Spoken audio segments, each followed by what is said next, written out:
بسم الله الرحمن الرحيم. السلام عليكم ورحمة الله وبركاته. وهورين دمان umada Soomaaliyeed meel bay joogaan waan u mahadcelinayaa anigoo ah walaashiina Faa'iizo Wadani runtii walaalayaal mar walbeeto waxaa jirta in su'aalo soo weydiisaan su'aalahaas oo ah Faa'iizo lacag badan ayaa lagu soo diraa lacag badan ayaa ku soo gaaro lacag badan ayaad heshaa aan ugu horeeyo xilligii aan dhaawacmay dadkii caawinayay number 1 walaalkayga Salmaan Jamaal Saciid oo runtii maaragtay kaalin wanaagsan ka qaatay noloshayda Salmaan waxa jirtay in uu caawiyay wuxuu igu caawiyay yani waxyaabo fara badan waxa kamid ah xilligii aan dhaawacan ahaa isbitaalka ku jira Salmaan wuxuu ii keenay lacag dhan ilaa $3715 saddexda kun waxay ka kala imaatay 2,000 waxay ka imaatay wasiirka hore ganacsiga oo igu soo dhiibay Cabdimaalik Caldoon kadibna Salmaan Jamaal ayuu u soo diray 2,000 labadaas kun waxay ka imaatay wasiirka $1715 wuxuu ii sheegay in uu walaalo Soomaaliyeed iiga soo qaaday waxa kale oo jirta $1 oo iiga imaatay madaxweyne ku-xigeenka Hirshabelle Cali Guudlaabe oo Salmaan oo igu keenay hooyga aan ka deganaa Istanbul Salmaan lacagahaas oo dhan waxay ahaayeen $4,715 waxayna ahayd taariikhda 2016 dabiiqadeedii walaalkay Salmaan Jamaal aad buu u mahadsan yahay dadka waxay dhahaan 2017 maxaa ka soo gaaray Salmaan waa walaal Soomaaliyeed waa walaal qiimo leh qeyr Allah siiyo laakiin 2017 wax iga soo gaaray Salmaan haba yaraatay $1 Allah ka dhigay ma jirto laakiin 2016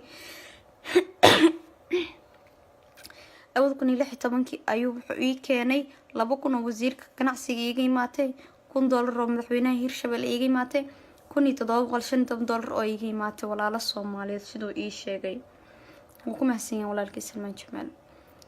waxa kale oo jirta su'aalo kale tay dadkii soo weydiiyaan oo ah dhanka madaxda qaranka madaxweynaha maalintii ugu horeysay oo xafiiskiisa ku kulan wuxuu isii $1 ra'iisul wasaaraha la kadaalika wuxuu isii $2,000 wayna ku mahadsan yihiin madaxda yani dadka dhahayaan lacag badan ayay madaxda Faa'iizo ka soo qaadatay ani madaxda lacag badan kama soo qaadan yani waliba waxa ugu dhaheen Ramadaankii ayay markaa xilliga ra'iisul wasaaraha u tagay maalinta u tagay afar ka dhigo ayuu igu soo siiyay oo Ilaahay subhanahu wa ta'ala ogyahay dad baa idhahay $20,000 ra'iisul wasaaraha ka soo qaadatay dad baa idhahay madaxweynaha $20,000 ka soo qaatay madaxweyne farmaajo $1,000 ayuu maalintii ugu horeysay xafiiskiisa igu casuumay ra'iisul wasaaraha khayr $2,000 yaa rabbi yaa raxiim wala dhimanayaa walaalkay Salmaan Jamaal lacagtu ii soo aruuri 2016 waxay ahayd 2,000 oo wasiirka ganacsiga hore oo iiga keenay iyo 2,000 iyo $1 oo iiga keenay madaxweyne ku-xigeenka Hirshabelle iyo $1715 oo iiga keenay shacab Soomaaliyeed wuuna ku mahadsan walaalkay Salmaan Jamaal madaxda qarankan intaasaan ka hel Ilaahay subhanahu wa ta'ala og walaalahayga Soomaaliyeed oo mar walba su'aalahan yani i weydiinayaan jawaabtooda saaxila waa taasaan waana ku mahadsantihiin aad baad u mahadsantihiin way jiraan walaalo kale Soomaaliyeed soo caawi shacabka Soomaaliyeed adduunka kale nool lacagaha iga soo gaar oo gaara ilaa $5,000 way jirtaa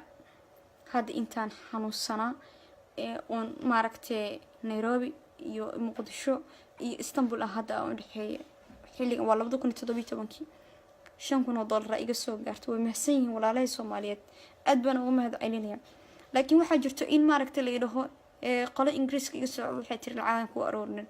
Mareykanka waxa lagu dhahay lacag lagu arooriyay yani waa intaan aan Soomaaliya jiray ma garanayo lacagaas meel ay jiraan meel ku dhacaan walaalayaal lacagaas soo dirtiin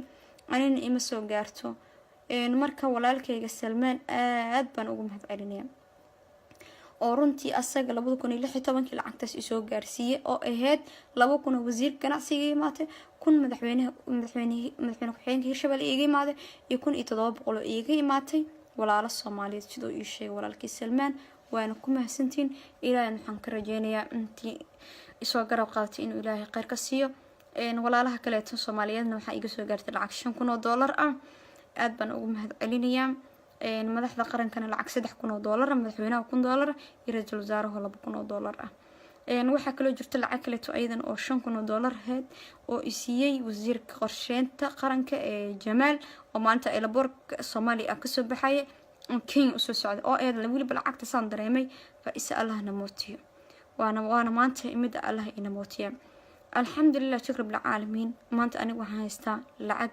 gaarayso ilaa iyo $7,000 $7,000 runtii aniga been idin sheegi maayo waxaan rabaa inaan maaragtay aan sidii ay noqoto ama aan diyaarad ku raaco ama aan doon ku raaco aan ku tago Jarmalka inaan ku tago ina soo duceeyo inuu ilaahay caafimaad taam isiiyo dadka dhahay lacagan soo diray maalin walbana aan lacagtaas ima soo gaarto meesha ku dirsateen in qofka u dhiibateen ina dib u raacdan ayaan jeclaalaha ama Soomaaliya ha joogo ama Kenya ha joogo qofka ama Turkiga ha joogo meel walba ha joogo dadkii lacag igu soo dhibteen oo tiraadeen gabadha walaashiina laga gaarsiyo in aniga dadka walaalahayga oo caawinay xalay ii soo gaarsiin waa idin sheegay oo Salmaan kamid yahay marka insha Allah taala wa mahadsantihiin ilaahay ajr xasanaadna ha idinka siiyo wabillahi tawfiiq kulli waa xilli dambeeto warka aniga ay dhahaan shacabka Soomaaliyeed ayaa dhibay igubay ka seexaway lacag oo la igu sheegay haddana aan isoo gaarin billahi tawfiiq. Assalamu alaykum.